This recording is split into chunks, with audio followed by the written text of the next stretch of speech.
नमस्कार की TV news में आपका स्वागत है। मैं हूं स्तुति और आइए एक नजर डालते हैं शहर की प्रमुख सुर्खियों पर।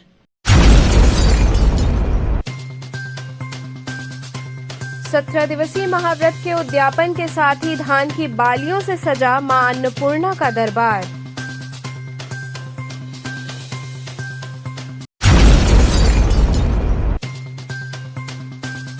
विद्युत कर्मियों ने एमडी कार्यालय पर कार्य बहिष्कार कर किया धरना प्रदर्शन।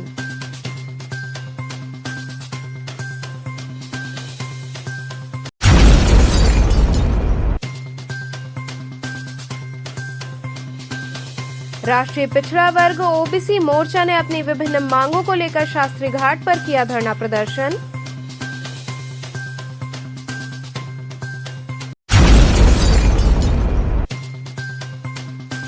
और नागरी नाटक मंडली में कवि नजीर बनारसी की जयंती पर आयोजित हुआ मुशायरा व कवि सम्मेलन।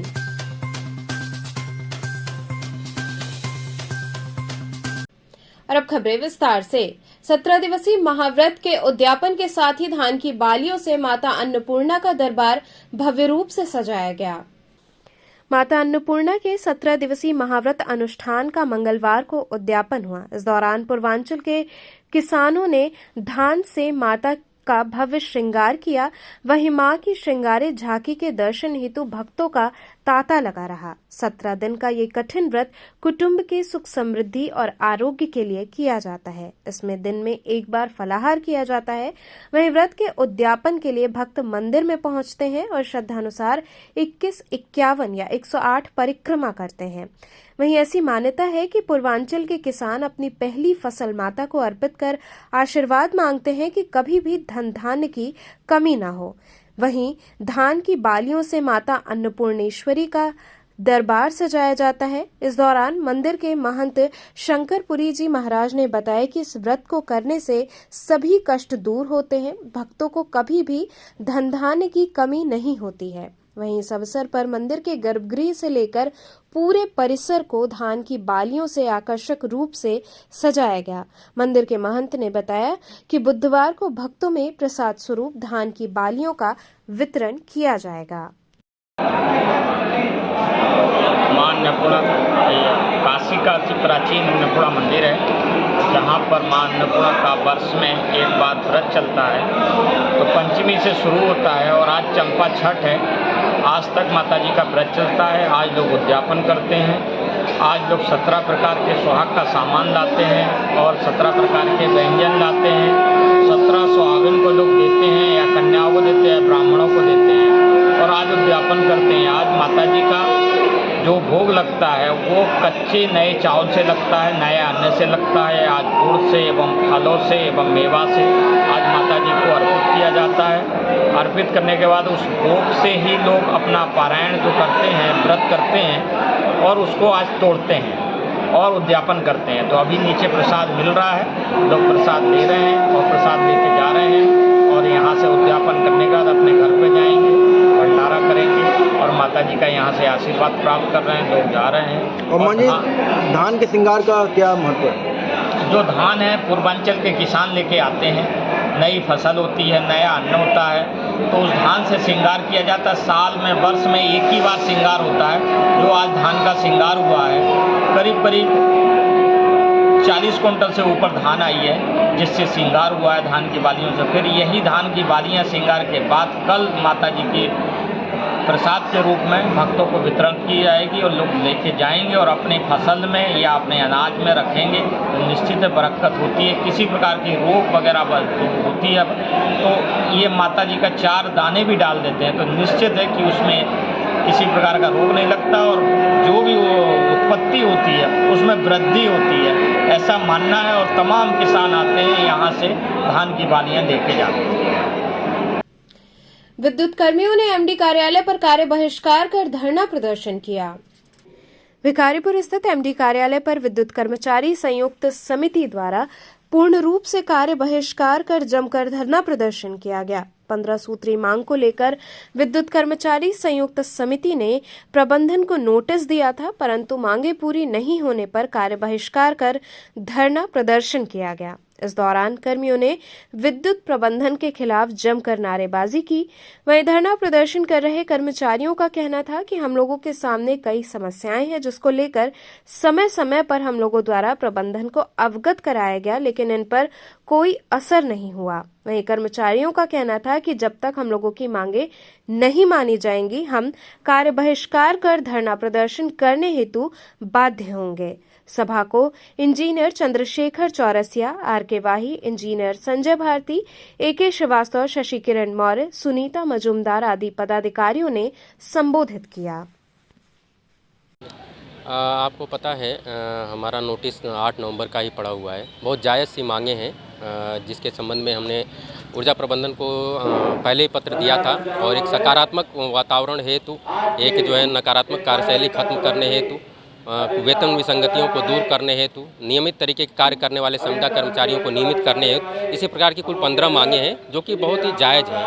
उनके संबंध में हमने नोटिस प्रेषित किया था, परंतु खेद है कि अभी तक ऊर्जा प्रबंधन द्वारा कोई सकारात्मक वार्ता नहीं की गई, ना इस पर कोई सकारात्मक तरीके से हल करने के लिए कोई समाधान प्रयास किया गया, जिसके कारण आज विद्युत अभियंता आंदोलित हैं। और फिर भी हम इस बात का पूरी तरह ध्यान रखते हैं कि हमारे आम जनमानस को कोई कष्ट न हो, कोई तकलीफ न हो। और इस मंच से और आपके इस माध्यम से माननीय मुख्यमंत्री जी से, माननीय ऊर्जा मंत्री जी से अपील करते हैं कि तत्काल प्रभाव से प्रभावी हस्तक्षेप कर इस टकराव के रास्ते को खत्म करें। कितनी सूत्री मांगे और क्या आज आप लोग पूर्ण रूप से कार्य बहिष्कार? 15 सूत्री मांगे हैं। हमारा पूर्ण रूप से कार्य बहिष्कार आज जारी है और पुनः हम प्रबंधन से ये अपील करते हैं कि सकारात्मक वातावरण से और सकारात्मक माहौल के साथ सकारात्मक समाधान करते हुए इस आंदोलन की राह को, टकराव की राह को खत्म करें। कितने दिनों तक ये आप लोगों का कार्य बहिष्कार चलेगा? अब यह अनिश्चितकालीन कार्य बहिष्कार है। जब तक प्रबंधन सकारात्मक वार्ता नहीं करता, सकारात्मक समाधान नहीं करता, तो अनिश्चितकालीन कार्य बहिष्कार जारी रहेगा। दरअसल देखिए 15 सूत्री मांगे थी, इसको मांग न कह करके ये कह लीजिए कि ये ऊर्जा प्रबंधन का एक कर्तव्य था जिसे उसे बिना मांगे उन्हें ये पूरा करना चाहिए था।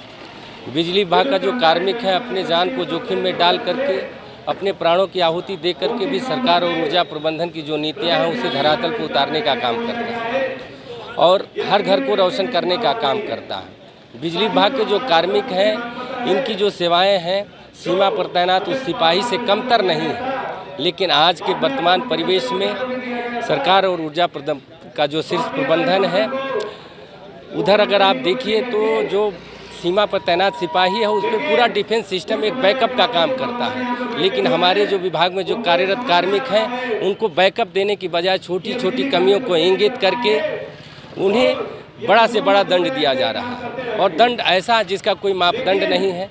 जो चोरी कर रहा है उसे भी मृत्युदंड दिया जा रहा है, जो मर्डर कर रहा है उसे भी मृत्युदंड दिया जा रहा है। तो ये प्राकृतिक जो न्याय है उसके विपरीत है। इन सभी मांगों को लेकर के हम सब शीर्ष ऊर्जा प्रबंधन और सरकार से ये अपील करते हैं कि इसमें प्रभावी हस्तक्षेप करके इसका एक सकारात्मक पहल करके एक सकारात्मक समाधान कराया जाए। अगर मांगे नहीं मांगी गई तो आगे क्या करेंगे आप? ये केंद्र का निर्णय है। आज से हमारा कार्य बहिष्कार का कार्यक्रम प्रारंभ है, लेकिन इसमें आवश्यक सेवाओं को प्रभावित नहीं किया गया है। वो सब सुचारू रूप से चलते रहेंगे। अभी पाली में जो कार्यरत सभी स्टेशन पे जो सभी स्टेशन ऑपरेटर हैं वो अभी कार्यरत हैं, उनको भी कार्य से नहीं विरत किया गया है। अभी हमारा आंशिक कार्य बहिष्कार है। यदि नहीं मानी जाएगी तो ऊपर जो हमारा केंद्र का निर्णय होगा उसके अनुरूप हम लोग संपूर्ण कार्य बहिष्कार करेंगे। राष्ट्रीय पिछड़ा वर्ग ओबीसी मोर्चा ने अपनी विभिन्न मांगों को लेकर शास्त्री घाट पर धरना प्रदर्शन किया। राष्ट्रीय पिछड़ा वर्ग ओबीसी मोर्चा के सदस्यों ने अपनी विभिन्न मांगों को लेकर शास्त्री घाट पर धरना प्रदर्शन किया। इस दौरान एडवोकेट रामराज अशोक ने बताया कि राष्ट्रीय पिछड़ा वर्ग मोर्चा की ओर से आज भारत बंद का आह्वान किया गया है। उन्होंने कहा कि हमारी प्रमुख मांगे हैं कि ओबीसी की जातिगत जनगणना कराई जाए, एमएसपी गारंटी कानून लागू किया जाए, कर्मचारियों की पुरानी पेंशन स्कीम बहाल की जाए, मजदूरों के खिलाफ बनाए गए श्रम कानून को वापस लिया जाए। आज पूरे भारत में राष्ट्रीय पिछड़ा मोर्चा के माध्यम से भारत बंद का आह्वान किया गया है, जो हर जगह सफल हुआ, सफल चल रहा है। अभी बनारस के कई क्षेत्रों में भारत बंद करते हुए हमारे साथी यहाँ पे शास्त्री घाट पे आए हुए हैं। और सबसे बड़ा मुद्दा आज का यह है कि जो हमारे चौधरी विकास पटेल जो राष्ट्रीय अध्यक्ष राष्ट्रीय पिछड़ा मोर्चा के माध्यम से है, उन्होंने इस कार्यक्रम घोषणा की है और बहुजन क्रांति मोर्चा के राष्ट्रीय अध्यक्ष बावन मेश्राम साहब और तमाम जो हमारे संगठन बहुजनों का संगठन है, जैसे सरदार सेना है और आपके मौलिक अधिकार पार्टी है, बहुजन मुक्ति पार्टी है, तमाम संगठन मिल करके इस आंदोलन को सहयोग कर रही है। मांग क्या है? मांग हमारा है कि आज तक जब से अंग्रेज जब भारत में थे 1931 में थे, उस समय जातीय जनगणना हुई थी, लेकिन यहाँ पे जाति जनगणना तो होती है, लेकिन हमारे जो सबसे ज़्यादा संख्या जो हमारे 52% से भी ज़्यादा हमारे पिछड़े समाज की संख्या है, उनकी आज तक जनगणना नहीं हुई। और जैसा कि मंडल कमीशन के माध्यम से गणना हुई थी तो उसमें 52% को संख्या आई थी, लेकिन उनको संख्या के अनुपात में उनको प्रतिनिधित्व न दे करके उनको 27% दिया गया। दूसरा, आप देख रहे हैं कि जो हमारे कम संख्या में है 3% लोग हैं जो श्रवण है या उसे तत्सम जाति के लोग हैं, उनको EWS के नाम से 10% आरक्षण दीजिए। और जिनकी संख्या 52% को 52% आरक्षण दिया। सुप्रीम कोर्ट ने ये कहा कि अब हमको 52%, अब हमको 50% ऊपर हमको दिया जाए, कोई दिक्कत नहीं, तो हमारी संख्या के अनुपात में हमको दिया जाए, आरक्षण भी दिया जाए, प्रतिनिधि दिया जाए। आज भी हमारे जितने भी SC ST OBC के लोग हैं जो उनकी जो सरकारी क्षेत्र में उनको आज भी प्रतिनिधि नहीं मिला है। इसके साथ साथ जो किसानों की जो NSP है वो लागू नहीं किया जा रहा है। जो आदिवासी लोग हैं उनको विकास के नाम पे, पर्यावरण के नाम से, जल जमीन से उनको विस्थापित किया जा रहा है। पुरानी पेंशन जो हमारे कर्मचारी पुरानी पेंशन को बहाली किया जाए। इसके साथ जो SC ST OBC के जो छात्र लोग थे उनकी छात्रवृत्ति बंद किया जाए, उसको बहाल किया जाए। नागरी नाटक मंडली में कबीर नजीर बनारसी की जयंती पर मुशायरा व कवि सम्मेलन का आयोजन हुआ। नागरी नाटक मंडली में नजीर बनारसी एकेडमी और अमृतलाल इशरत मेमोरियल की ओर से कवि नजीर बनारसी के 113वीं जयंती पर मुशायरा व कवि सम्मेलन का आयोजन किया गया। इस दौरान प्रख्यात शायर माजिद देवबंदी की रचनाओं पर श्रोताओं ने तालियां बजाई। वहीं अयोध्या की मानसी द्विवेदी ने रचना के माध्यम से अपना परिचय दिया। संचालन कर रहे हिलाल बदायूं ने लोगों की मांग पर जब रचनाएं पढ़ी तो महफिल में जमकर तालियां बजी। वहीं इस अवसर पर नजीर बनारसी की यादों पर आधारित किताब नजीर बनारसी यादों के आईने में का विमोचन किया गया। अध्यक्षता करते हुए संकट मोचन मंदिर के महंत प्रोफेसर विशंबरनाथ मिश्र ने कहा कि शायर की रचनाएं हमेशा जिंदा रहती हैं। मुख्य अतिथि पोस्टमास्टर जनरल कृष्ण कुमार यादव रहे। इस दौरान BHU उर्दू विभाग के प्रोफेसर आफ्ताब अहमद अफाकी, मुफ्ती बनारस अब्दुल बातिन नोमानी, बुद्धिनाथ मिश्रा ने भी अपने विचार रखे। इस मौके पर सगीर अहमद, अफरोज जाहिर, तनवीर अहमद इत्यादि लोग उपस्थित रहे। कुछ नया कर दिखाओ तो पहले बन ही जाएंगे मंदिरों मस्जिद, दिल से दिल को मिलाओ तो पहले। हजरात गिरामी, हिंदुस्तान की मिट्टी की खुशबू ये है कि ये देर तक अपने में नफरत बर्दाश्त नहीं करती, ये नफरत को उखाड़ फेंक देती है। आइए वो लोग जो चैनलों पर हमें लड़ाते हैं वो यहाँ आके देखें कि ये हिंदुस्तान मौजूद है और सफ़े सामईन में हिंदुस्तानियत मौजूद है। हिंदुस्तान की अजमतों को कोई नुकसान नहीं पहुँचा सकता। दोस्तों, सियासी लोग सियासत करते रहें, हमें आपको इस मिट्टी से मोहब्बत करनी है। इसलिए कि मैं ये कहता हूँ कि हमारे बड़ों ने अच्छे अमाल किए होंगे कि हमें हिंदुस्तान की मिट्टी की खुशबू मिली और हम यहाँ पैदा हुए।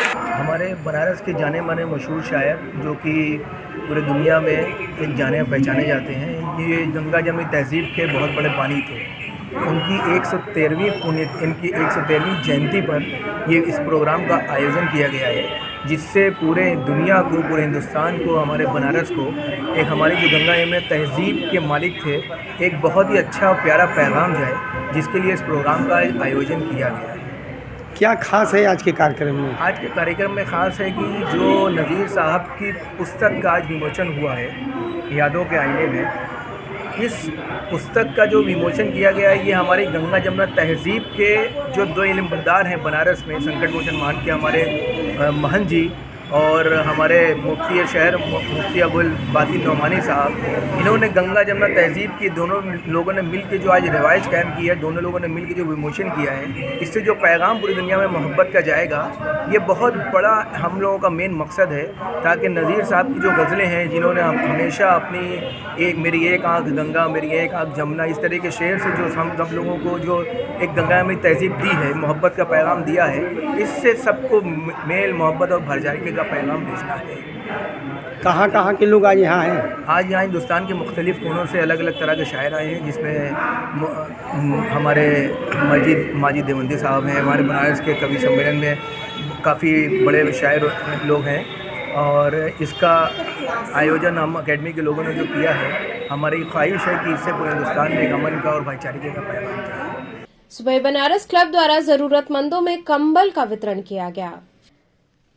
ठंड के मौसम के शुरुआती दौर को देखते हुए सामाजिक संस्था सुबह बनारस क्लब एवं लक्ष्मी हॉस्पिटल के बैनर तले संस्था के अध्यक्ष मुकेश जायसवाल, हॉस्पिटल के प्रबंध निदेशक डॉक्टर अशोक कुमार राय इत्यादि लोगों द्वारा पिपलानी कटरा पेट्रोल पंप के समक्ष स्थित हनुमान जी के मंदिर के पास बैठे असहाय एवं आने जाने वाले जरूरतमंद राहगीरों के बीच स्वर्गीय चंपालाल जायसवाल की स्मृति में कंबल का वितरण किया गया। इस अवसर पर सदस्यों ने कहा कि हर वर्ष की भांति इस वर्ष भी सुबह बनारस क्लब द्वारा जरूरतमंदों के बीच कंबल बांटने का कार्य क्रमवार रूप से शुरू हो चुका है, जो कि आगे भी निरंतर जारी रहेगा। संस्था द्वारा रातों में सड़कों में निकलकर बस स्टैंड, रेलवे स्टेशन और पटरी पर ठंड में सोने वाले जरूरतमंदों के बीच कंबल बांटने का कार्य निरंतर जारी रहेगा। कार्यक्रम में प्रमुख रूप से महासचिव राजन सोनी, उपाध्यक्ष अनिल केसरी, उमेश जायसवाल इत्यादि सदस्य शामिल रहे। आज हमारे शहर में अब ठंड का आगाज हो चुका है, उसको देखते हुए आज हम लोग लक्ष्मी हॉस्पिटल के बैनर तले और सुबह बनारस क्लब के बैनर तले पिपलानी कटरा स्थित हनुमान जी के मंदिर के पास बैठे ज़रूरतमंदों के बीच कंबल का वितरण किए हैं और आशा किए हैं कि जिस प्रकार से सभी संस्थाएं आगे बढ़ चढ़कर इसमें भाग लेती है, सबको कंबल बांटती है, राहत देती है, वो संस्था भी अब आगे निकले और लोगों को कंबल का वितरण करे। सरकार की इतनी बड़ी बड़ी योजनाएं हैं, सरकार से भी कुछ अपेक्षा रखते हैं क्या? सरकार से की योजनाएं हैं और चूँकि ये क्षेत्र जो है काशी क्षेत्र जो है मोदी जी का अपना क्षेत्र है, तो हमारा ये सरकार से मांग है कि जिस प्रकार से वो रैन बसेरा का व्यवस्था करते हैं गरीबों के लिए, उसका जो है अब वक्त आ गया है कि जगह जगह रैन बसेरा का इंतज़ाम करें। और सभी लोगों से अपील है, सरकार के माध्यम से भी हमारा अपील रहेगा कि वो भी अपने तरफ से गरीबों को जो है कंबल बांटे। अस्सी स्थित राम जानकी मठ से श्री राम बारात शोभा यात्रा निकाली गई।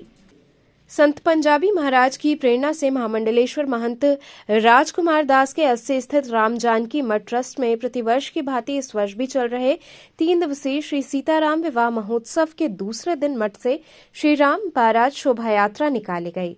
पुलिस प्रशासन की देखरेख में गाजे बाजे के साथ घोड़े व रथ में फूलों से सुसज्जित पालकी में भगवान राम, लक्ष्मण, भरत, शत्रुघ्न के स्वरूप चल रहे थे। शोभा यात्रा में भक्तों का समुदाय मंगल गीत व स्तुति गान करते चल रहा था। यात्रा मठ से प्रारंभ होकर लंका, संकट मोचन मार्ग, मानस मंदिर व दुर्गा कुंड मार्ग होते हुए पुनः मठ पहुंचा। यहीं श्री राम बारात की आगवानी व स्वागत विद्वज्जन व संत समाज द्वारा किया गया। द्वारचार के बाद मठ में श्री राम जानकी विवाह महोत्सव प्रारंभ हुआ।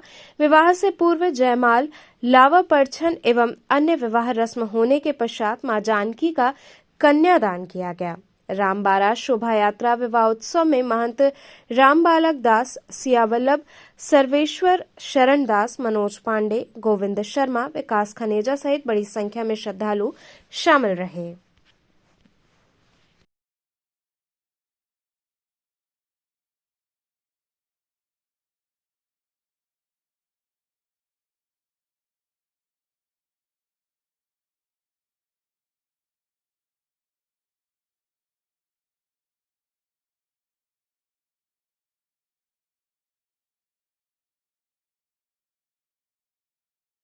आज देखिए यह बहुत प्राचीन परंपरा श्री राम जानकी मंदिर पंजाबी भगवान में परम पूज्य प्रातः स्मरण पूज्य महाराज श्री के कार्यक्रमों द्वारा प्रारंभ की गई है।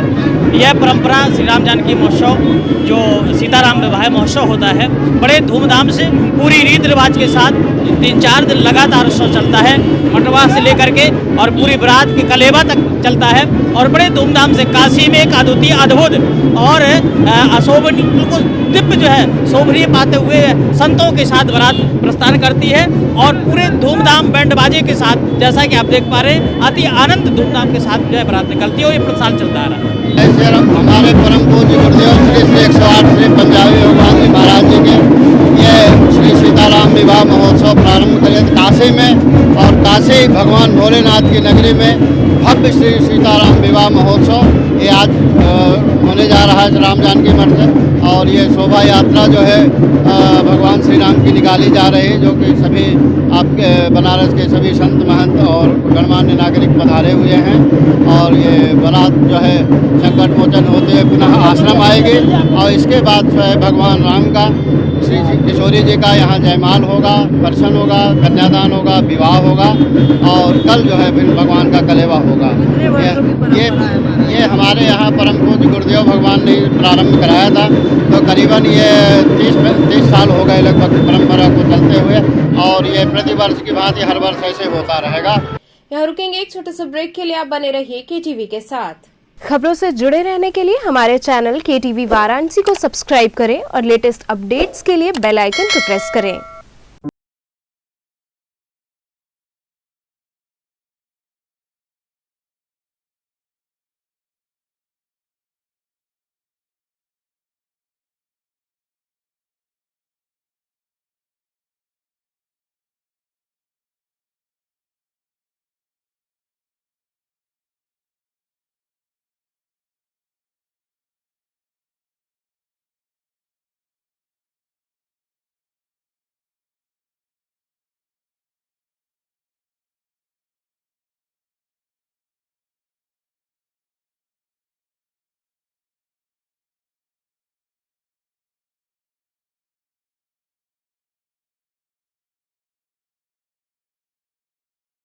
महात्मा गांधी काशी विद्यापीठ से संबद्ध आचार्य सीताराम चतुर्वेदी महिला महाविद्यालय, डुमरी, पड़ाव, रामनगर, वाराणसी। खबरों से जुड़े रहने के लिए हमारे चैनल KTV वाराणसी को सब्सक्राइब करें और लेटेस्ट अपडेट्स के लिए बेल आइकन को प्रेस करें।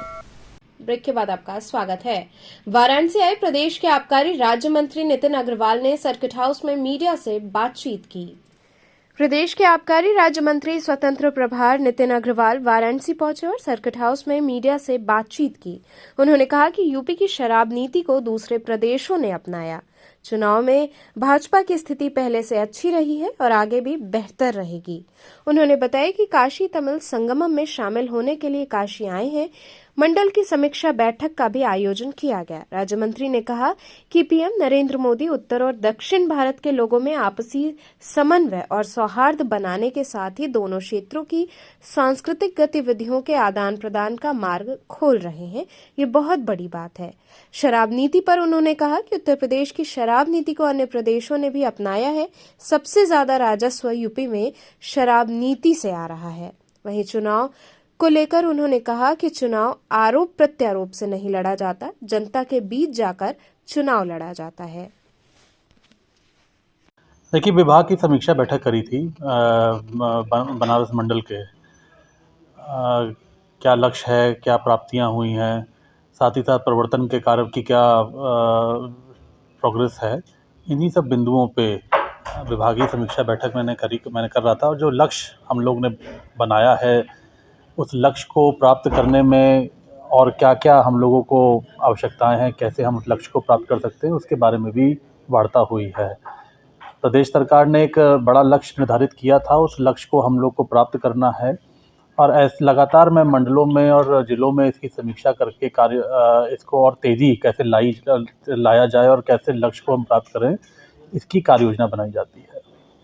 बात अगर करें, अक्सर खबरों में भी आती है, पूरे प्रदेश से आ रही है, क्या कहेंगे इस विषय में? नहीं, यह आप मुझे कह रहे हैं। देखिए, मैंने आज समीक्षा बैठक में भी मुझे देखा है कि कुछ दुकानों पे, मंडल की कुछ दुकानों पे ओवर ईटिंग की जहाँ शिकायतें मिली थी, उसमें जांच में कुछ दुकानों पे सही पाया गया था। उनके खिलाफ FIRs भी हुई हैं, विभाग ने फाइन भी लगाया है और जहाँ कुछ लोग नहीं सुधर रहे हैं, उनका लाइसेंस कैंसिल भी किया गया है। हमारा प्रवर्तन कार्य इसीलिए चलता है कि जो अवैध शराब जो बाहर से आती है, इलिसिट लिकर होती है, उसको रोका जाए। और मैं ये विश्वास के साथ कह सकता हूँ कि पिछले माननीय योगी जी के नेतृत्व में और जब से मेरे पास ये जिम्मेदारी इस विभाग की आई है, हम लोग अप्रैल से जब से सरकार बनी है, लगातार प्रवर्तन के कार्य को चला रहे हैं और हर जनपद में कई बल्क लीटर अवैध शराब को हमने जब्त किया है, पकड़ा गया है। जहां आप देखते थे पिछली सरकारों में, बसपा की सरकारों में जहरीली शराबों से मौतें होती थीं, आज उन मौतों का प्रतिशत घट के 95% से ज़्यादा हो गया है। मतलब इतने घट गया है, घटनाएं ऑलमोस्ट बिल्कुल बंद हो चुकी हैं, क्योंकि विभाग हर महीने, पहले हर महीने कार्य नहीं होते थे, अब हर महीने प्रवर्तन के कार्य हो रहे हैं। और माननीय मुख्यमंत्री जी ने भी कहा है कि ऐसी कोई घटना प्रदेश में नहीं होनी चाहिए। मैंने भी विभागीय अधिकारियों को बहुत सख्ती से कहा है कि जिस जनपद में भी अगर कोई भी मौत हुई जहरीली शराब से, तो फिर वहाँ उस जनपद के अधिकारी पूर्णतः जिम्मेदार होंगे और उनके खिलाफ जितनी सख्त से कार्रवाई हो सकती है विभाग करेगा। भारतीय सेना के ऑपरेशन सद्भावना के तहत काशी पहुंची लेह लद्दाख की महिलाओं ने गंगा आरती देखी। भारतीय सेना के जवानों के नेतृत्व में सोमवार को केंद्र शासित प्रदेश लेह लद्दाख से 25 महिलाओं का दल वाराणसी पहुंचा। उत्तर भारत से काशी आए बौद्ध धर्म के अनुयायी महिलाओं ने गंगा में नौका विहार किया, घाटों की भव्यता देख प्रफुल्लित हुईं। भारतीय सेना की ओर से ऑपरेशन सद्भावना के तहत लेह लद्दाख की सीमावर्ती इलाकों की महिलाओं को भारत भ्रमण कराया जा रहा है, जिसके तहत वे काशी पहुंची हैं और नौका विहार करने के साथ ही उन्होंने विश्व प्रसिद्ध गंगा आरती देखी।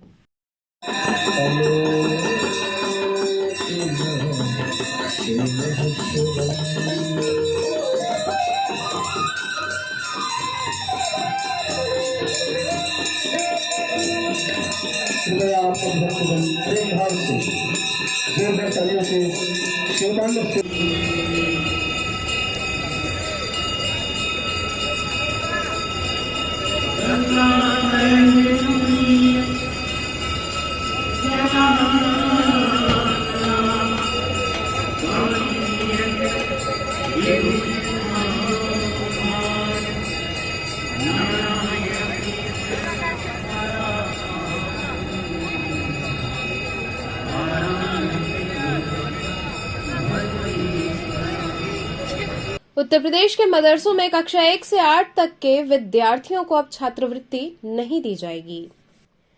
उत्तर प्रदेश के मदरसों में कक्षा 1 से 8 तक में पढ़ने वाले छात्रों को शैक्षिक सत्र 2022-23 से छात्रवृत्ति नहीं दी जाएगी।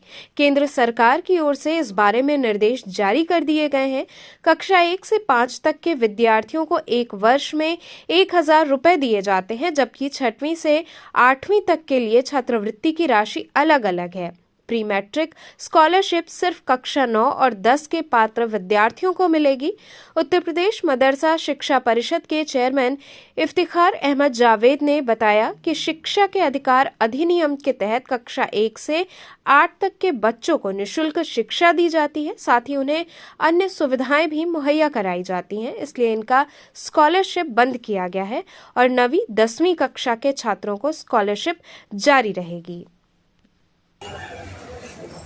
बिल्कुल ये फैसला आया है और चूँकि शिक्षा के अधिकार अधिनियम के तहत कक्षा 1 से 8 तक के बच्चों को पहले से निःशुल्क शिक्षा दी जा रही है और उनको अन्य सुविधाएं, किताबें, ड्रेस, मिड डे मील, तमाम तरह की चीज़ें और भी दी जा रही हैं। तो स्कॉलरशिप दर्जा 1 से लेकर 8 तक का बंद किया गया है। 9वीं और 10वीं के बच्चों को पहले की तरह स्कॉलरशिप मिलती रहेगी। सर, ये स्कॉलरशिप जो पहले मिलती थी वो कितनी मिलती थी और कौन कौन से क्लास को? 2 कैटेगरी थी। दर्जा 1 से लेकर 5 तक के बच्चों को 1000 रुपये मिलती थी और बाकी जो 6 से 8 तक के बच्चे थे उनको 360 रुपये महीने के हिसाब से और भी पैसे मिलते थे। कुल ले करके 5000 के आसपास उनको मिलते थे। काशी तमिल संगमम की सांस्कृतिक संध्या में शहनाई वादन सहित कई प्रस्तुतियां हुई। मैं उनका स्वागत करता हूं। हमारे बीच में तमाम हमारे यहाँ पे महानुभावगण जो यहाँ पे मौजूद हैं, पत्रकार बंधुओं, ये मेरे लिए बड़े सौभाग्य की बात है कि मुझे भी पहले बार बनारस हिंदू यूनिवर्सिटी के कैंपस में आने का मौका मिला है। काशी हिंदू विश्वविद्यालय के एम्फी थिएटर ग्राउंड में चल रहे काशी तमिल संगमम में सुरताल की लहरियों पर दर्शक निरंतर झूम रहे हैं। महामना की बगिया में तमिल संस्कृति के रंगों की छटा देखने आने वालों की संख्या में भी हर रोज इजाफा हो रहा है। सोमवार को आयोजित सांस्कृतिक कार्यक्रम में नितिन अग्रवाल, राज्य मंत्री स्वतंत्र प्रभार उत्तर प्रदेश सरकार, मुख्य अतिथि रहे। उन्होंने दोनों संस्कृतियों के धार्मिक एवं सांस्कृतिक मिलन के लिए काशी तमिल संगमम जैसे विशाल व भव्य कार्यक्रम के लिए प्रधानमंत्री का आभार व्यक्त किया। विशिष्ट अतिथि जी.के. वासन, सांसद राज्यसभा ने उत्तर भारत के लोगों को तमिलनाडु की संस्कृति में इतने शानदार ढंग से रूबरू कराने हेतु प्रधानमंत्री का आभार जताया। देखिए, आदरणीय प्रधानमंत्री जी ने इसकी शुरुआत करी है काशी की धरती से, और केवल मकसद यही है, जैसे आप भी जानते हैं कि साउथ इंडिया, तमिल और उत्तर भारत और दक्षिण भारत के कल्चर और स्पिरिचुअलिटी का कम से कम एक्सचेंज होना चाहिए, लोगों को जानकारी होनी चाहिए। दो कल्चर्स बहुत पुराने कल्चर्स हैं जो आपस में आ रहे हैं, और दोनों ही बहुत ही प्राचीन हम लोगों की सभ्यताएं हैं, परंपराएं हैं। उनको हम लोग एक दूसरे के कल्चर्स को जानें, इसका केवल एक यही मकसद है, और इसकी शुरुआत यहाँ से हुई है। मैं समझता हूँ कि जब अब इसके बाद अन्य प्रांत भी इसको ज़रूर, अन्य प्रांतों में भी ये होगा, जिससे दक्षिण भारत और उत्तर भारत वासियों का एक संगम हो, और एक हम लोगों के बीच में वैसे तो भारत एक है, लेकिन हम लोगों को एक दूसरे की सभ्यताओं को भी समझना चाहिए। सर, एक आखिरी प्रश्न हमारा कि चूंकि उत्तर भारतीय हिंदी बोलते हैं और दक्षिण भारतीय, ये समन्वय कैसे बैठेगा? नहीं, देखिए, ऐसा नहीं है। भाषाएं तो अगर आप उत्तर भारत में ही जाएं, आप उत्तर प्रदेश को ही देखें, तो हर 100 किलोमीटर के बाद हमारी भाषा बदल जाती है। तो भाषा एक हमारी बहुत बड़ी स्ट्रेंथ भी है, और मैं समझता हूँ कि पूरे भारत में, चाहे वो कश्मीर से कन्याकुमारी तक अगर जाएं, तो हर प्रांत की अलग अलग भाषा है, और प्रांतों में भी अलग अलग भाषाएं हैं। तो मैं समझता हूँ भाषा एक कोई बहुत बड़ा हमारे बीच में रोड़ा नहीं आना चाहिए, और ये जो मकसद हम लोगों के सामने जो लाया गया है, उसमें हम लोग इसको अचीव करेंगे। लोगों को स्वास्थ्य के प्रति जागरूक करने के उद्देश्य से साइकिल यात्रा लेकर निकले 3 यात्रियों का काशी में स्वागत हुआ। प्रधानमंत्री नरेंद्र मोदी से प्रेरणा लेकर नासिक से कांचीपुरम तक की साइकिल यात्रा को लेकर 3 साइकिल यात्री काशी पहुंचे हैं। इन यात्रियों का उद्देश्य लोगों को स्वास्थ्य के प्रति जागरूक करना है। नासिक से यात्रा की शुरुआत हुई है, और ये गुजरात, मध्य प्रदेश, उत्तर प्रदेश के बाद चेन्नई के कांचीपुरम होते हुए वापस नासिक पहुंचेगी। वहीं काशी पहुंचे इन 3 यात्रियों का भारतीय जनता पार्टी के जिलाध्यक्ष हंसराज विश्वकर्मा ने भव्य स्वागत किया। ये अपने पिता पुत्र लोहार कांसी से काशी, मथुरा, अयोध्या, अब आज कल ये लोग निकलेंगे कांची, और ये लोग पुणे से निकले हैं। जो साइकिल यात्रा किए हैं अभी, इसके पहले अपने 75वां काशी का यात्रा किए हैं। इसके पहले अभी आपको बता दें एक और कि आज़ादी का 75वां महोत्सव में 75 साइकिल नौजवान बूढ़े उड़ीसा से चल कर आए थे। पूरा दौरा उन्होंने किया था, जाकर दिल्ली समापन किया था। ये लोगों को भी बहुत बधाई देता हूँ।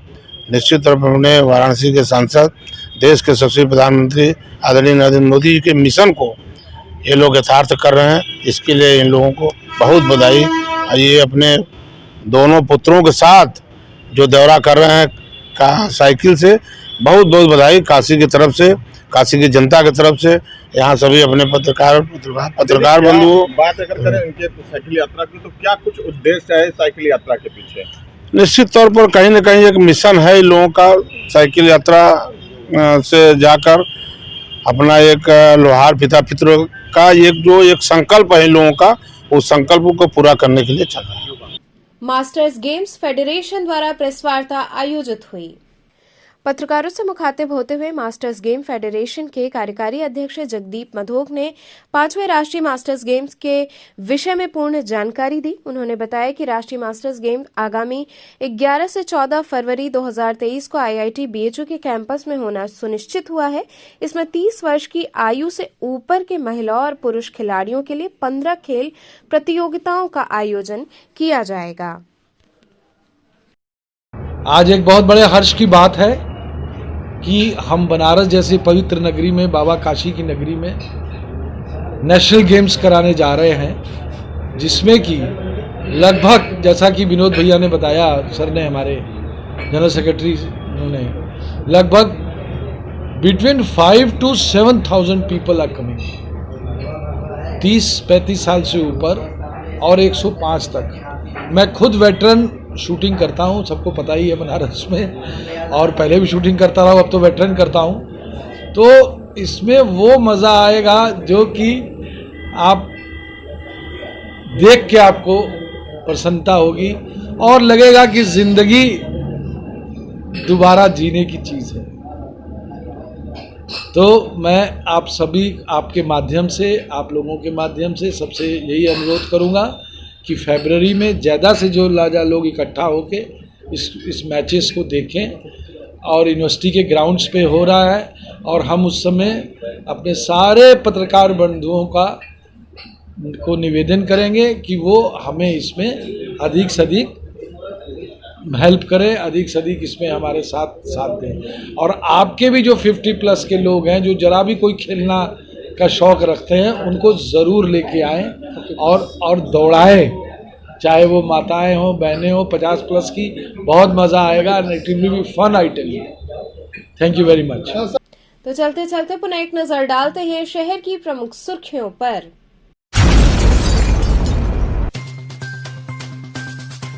17 दिवसीय महाव्रत के उद्यापन के साथ ही धान की बालियों से सजा मां अन्नपूर्णा का दरबार।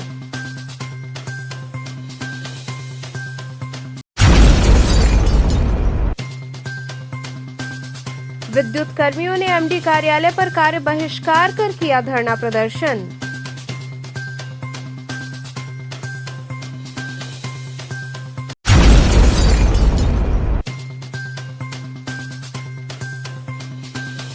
राष्ट्रीय पिछड़ा वर्ग ओबीसी मोर्चा ने अपनी विभिन्न मांगों को लेकर शास्त्री घाट पर किया धरना प्रदर्शन।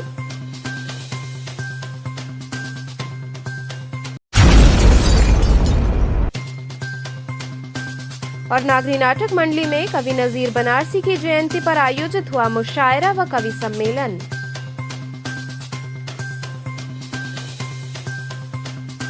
तो थे आज के समाचार, कल फिर होगी मुलाकात, तब तक के लिए नमस्कार। खबरों से जुड़े रहने के लिए हमारे चैनल KTV वाराणसी को सब्सक्राइब करें और लेटेस्ट अपडेट्स के लिए बेल आइकन को प्रेस करें।